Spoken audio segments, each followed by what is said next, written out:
प्यारे दोस्तों, अल्लाह के प्यारे नबी हज़रत मोहम्मद मुस्तफ़ा सल्लल्लाहु अलैहि वसल्लम ने अपनी हयात ज़िंदगी में 9 रमज़ान देखे हैं, यानी कि 9 रमज़ान गुजारे हैं। 10वें रमज़ान के शुरू होने से पहले आप इस दुनिया से पर्दा फरमा गए, यानी कि आप अल्लाह के पास तशरीफ़ ले गए।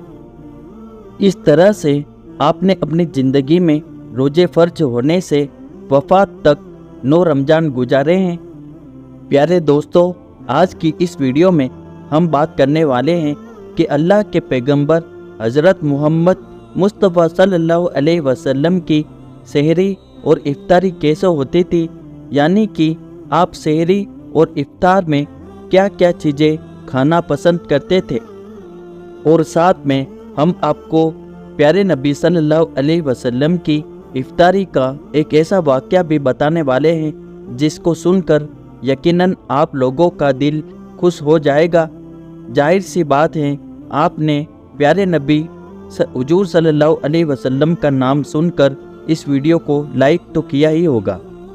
तो बस आप इस वीडियो को आखिर तक देखें। दोस्तों, हज़रत अनस सरहदी रजी अल्लाह ताला अन्हु फरमाते हैं कि अल्लाह के नबी करीम सल्लल्लाहु अलैहि वसल्लम मगरिब की नमाज से पहले चंद खजूरों से इफ्तारी फरमाते थे, यानी कि आप ताज़ा खजूरों से इफ्तारी करते थे।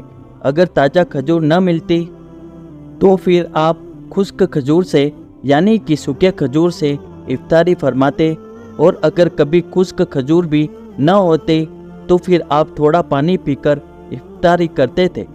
एक और हदीस पाक में है कि अल्लाह के नबी सल्लल्लाहु अलैहि वसल्लम खजूरों से या फिर किसी ऐसी चीज़ से इफ्तारी फरमाते थे जो आग की पकी हुई न होती थी, जैसे कि फल और फ्रूट्स, यानी कि आप इस तरह की चीज़ों से रोज़ा इफ्तार करना ज़्यादा पसंद फरमाते थे। इसलिए याद रखें, ताज़ा खजूर से इफ्तारी करना ये मुस्तहब है, और अगर ताज़ा खजूर न मिले तो खुश्क खजूर से यानी छुआरे से रोज़ा खोलना भी बेहतर है। और अगर कभी खुश्क खजूर भी न मिले तो फिर पानी से इफ्तारी करना भी हमारे नबी सल्लल्लाहु अलैहि वसल्लम की सुन्नत है, या फिर इसके अलावा जूस या दूध के साथ भी रोज़ा खोलना बेहतर है। याद रखें, अल्लाह के नबी सल्लल्लाहु अलैहि वसल्लम इफ्तारी में आग पर पकी हुई चीज़ों को नहीं खाते थे। इसका मतलब यह नहीं कि इसके लिए आपको मना फरमाया है, बल्कि इसके बारे में आपने इरशाद फरमाया है कि इफ्तारी में आग की पकी हुई चीज़ों को खाने से पेट को नुकसान पहुंचता है। मैदा पेट को नुकसान पहुंचाता है, इसलिए आप अपने आप को इस परेशानी से, मगर आजकल तो देखने में आता है कि ज़्यादातर लोग इफ्तारी में समोसे और पकोड़े को खाना ही ज़्यादा पसंद करते हैं। मगर याद रखें, ऐसा अल्लाह के प्यारे नबी सल्लल्लाहु अलैहि वसल्लम कभी नहीं करते थे। इसके अलावा दोस्तों, अल्लाह के नबी सल्लल्लाहु अलैहि वसल्लम जब सहरी खाते थे तो बिल्कुल आखिरी वक्त में खाते थे। इधर हज़रत बिलाल रज़ी अल्लाह ताला अन्हु अजान दे रहे हैं और उधर आप सल्लल्लाहु अलैहि वसल्लम आखिरी लुक़मा खा रहे हैं, और उधर सूरज नीचे हुआ यानी कि डूबा, और आपने अपने मुंह में खजूर रखी यानी कि इफ्तारी की। ऐसा आप इसलिए करते थे कि जिससे आपकी उम्मत पर भूख का वक्त कम से कम आए। एक मर्तबा आप सल्लल्लाहु अलैहि वसल्लम सहरी के वक्त में बकरे की सीरी खा रहे थे। हज़रत अली भी आपके साथ में थे।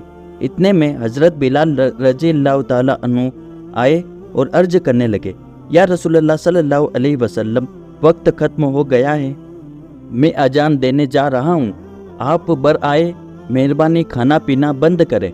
और यह कहकर हज़रत बिलाल अजान देने चले गए और अजान देने की तैयारी करने लगे। इतने में हज़रत बिलाल को ख्याल आया कि पता नहीं मेरे नबी ने खाना पीना बंद किया है या नहीं। इसलिए हज़रत बिलाल वापस आ गए और आकर देखा तो अभी भी अल्लाह के नबी सहरी खा रहे थे। यह देखकर हज़रत बिलाल ने कहा, या रसूलुल्लाह सल्लल्लाहु अलैहि वसल्लम, अल्लाह की कसम सहरी का वक्त ख़त्म हो गया है, सुबह हो गई है। तो यह सुनकर आप सल्लल्लाहु अलैहि वसल्लम ने अपने हाथ नीचे कर लिए और कहने लगे, ए बिलाल, अभी वक्त बाकी था, लेकिन तेरी कसम खाने पर अल्लाह ने उसको पहले ही निकाल दिया कि तेरी कसम कहीं झूठी ना पड़ जाए। फिर हजरत अली ने फरमाया, अगर बिलाल कसम ना खाते तो जब तक मेरे नबी सल्लल्लाहु अलैहि वसल्लम खाते रहते तब तक सुबह सादिक नहीं होती। अब दोस्तों, आपको उन 10 चीज़ों के बारे में बताते हैं जिनको अल्लाह के प्यारे नबी सल्लल्लाहु अलैहि वसल्लम बहुत पसंद फरमाते थे और इनको शौक के साथ में तनावुल फरमाया करते थे। याद रखें, अल्लाह के प्यारे नबी सल्लल्लाहु अलैहि वसल्लम का खाना पीना बहुत ही सादा था। शहद, जैतून का तेल और कद्दू तो आप बड़े शौक से खाते थे। आप अपने मुंह और दांतों का भी बहुत ख्याल रखते थे। इस वजह से आप कच्चा प्याज और लहसुन कभी भी नहीं खाते थे। आप सल्लल्लाहु अलैहि वसल्लम प्याज और लहसुन को उनकी बदबू की वजह से नापसंद फरमाते थे। याद रखें, आप सल्लल्लाहु अलैहि वसल्लम को अगर कोई चीज़ या कोई खाना पीना पसंद ना होता तो आप उनको छोड़ देते थे, यानी कि उसको नहीं खाते थे, मगर उस चीज़ को आप बुरा नहीं कहते थे। हदीस पाक में है कि आप सल्लल्लाहु अलैहि वसल्लम की आदत मुबारक थी कि आपको जिस किस्म का भी खाना मिल जाता था आप उसको तनावुल फरमा लेते थे, यानी कि आप वह तमाम खाना जो आप उसको तनावुल फरमा लेते थे, यानी कि आप वह तमाम खाना जो खुदा ने हलाल किया है उसको आप तनावुल फरमा लेते थे। मगर यह 10 चीज़ अल्लाह के नबी को बहुत ज़्यादा पसंद थी, इनका आप बड़े ही शौक के साथ तनावुल फरमाते थे। नंबर 1, खजूर। दोस्तों, अल्लाह के प्यारे नबी हज़रत मोहम्मद सल्लल्लाहु अलैहि वसल्लम को खजूर सबसे ज़्यादा पसंद थी। आप चंद खजूरों से इफ्तारी फरमाते थे, यानी कि ताज़ा खजूरों से आप इफ्तारी करते थे।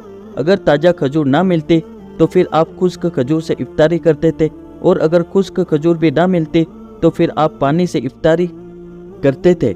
आप सल्लल्लाहु अलैहि वसल्लम ने फरमाया कि जिस घर में खजूर होती है उस घर में कभी भी फाका नहीं होता है। नंबर 2, अंगूर। दोस्तों, अल्लाह के प्यारे नबी हज़रत मोहम्मद सल्लल्लाहु अलैहि वसल्लम को अंगूर खाना भी बहुत पसंद था, यानी कि आप अंगूर को बड़े ही शौक के साथ में खाते थे, क्योंकि इंसानी सेहत के लिए भी अंगूर बहुत ही फायदेमंद फल है। नंबर 3, अनार। दोस्तों, अनार खाना भी आप सल्लल्लाहु अलैहि वसल्लम को बहुत ज़्यादा पसंद था। आप अनार को भी बड़े शौक के साथ में खाते थे। आपने फरमाया कि अनार जन्नत के फलों में से एक फल है। नंबर 4, अंजीर। दोस्तों, हज़रत मोहम्मद सल्लल्लाहु अलैहि वसल्लम की पसंदीदा गिजाओं में से एक गिजा अंजीर भी है। आपने फरमाया कि अंजीर भी जन्नत के फलों में से एक फल है, क्योंकि जन्नत में जितने भी फल होंगे वह अंजीर की तरह होंगे।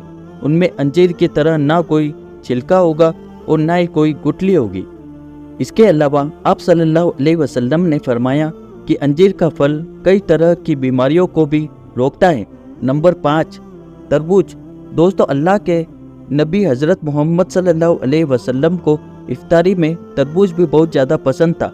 आप अक्सर तरबूज को खजूर के साथ में मिलाकर खाते थे। नंबर 6, दूध। दोस्तों, दूध भी हमारे प्यारे नबी हज़रत मोहम्मद सल्लल्लाहु अलैहि वसल्लम की पसंदीदा गिजा में से एक गिजा थी। आपको दूध बहुत ज़्यादा पसंद था। आप अक्सर गाय और बकरी का दूध इस्तेमाल करते थे। आप दूध को कभी खालिस तो कभी पानी में मिलाकर पीना पसंद करते थे। नंबर 7, शहद। दोस्तों, अल्लाह के प्यारे नबी सल्लल्लाहु अलैहि वसल्लम को शहद भी बहुत ज़्यादा पसंद था। आप अक्सर शहद का इस्तेमाल करते थे, और यही नहीं, शहद का जिक्र कुरान पाक में भी कई दफ़ा आया है। नंबर 8, गोश्त। दोस्तों, प्यारे नबी सल्लल्लाहु अलैहि वसल्लम को गोश्त खाना भी बहुत पसंद था। आपने फरमाया कि दुनिया और जन्नत दोनों जगह में सब खानों का सरदार गोश्त होगा। आप शोरबे वाले गोश्त को खाना पसंद फरमाते थे। हदीस पाक में आया है कि आप सल्लल्लाहु अलैहि वसल्लम शोरबे वाले और भुने हुए गोश्त को ज़्यादा शौक से तनावुल फरमाते थे। आपको बकरा और बकरी, दुम्बा और ऊँट का गोश्त सबसे ज़्यादा पसंद था। नंबर 9, जौ की रोटी। दोस्तों, हज़रत मोहम्मद सल्लल्लाहु अलैहि वसल्लम को जौ की रोटी भी बहुत ज़्यादा पसंद थी। आप अक्सर जौ की रोटी खाना पसंद करते थे और बगैर छनी हुई आटे की मोटी रोटी तनावुल फरमाते थे। नंबर 10, चावल। दोस्तों, प्यारे नबी सल्लल्लाहु अलैहि वसल्लम को चावल खाना भी बहुत ज़्यादा पसंद था। आप चावल को भी बड़े शौक के साथ में खाते थे। आप सल्लल्लाहु अलैहि वसल्लम ने फरमाया कि अल्लाह ने चावल के दानों में बहुत बरकत रखी हुई है। तो प्यारे दोस्तों, हम उम्मीद करते हैं आपको यह वीडियो बहुत पसंद आई होगी। तो चैनल को लाइक और सब्सक्राइब कर दीजिए।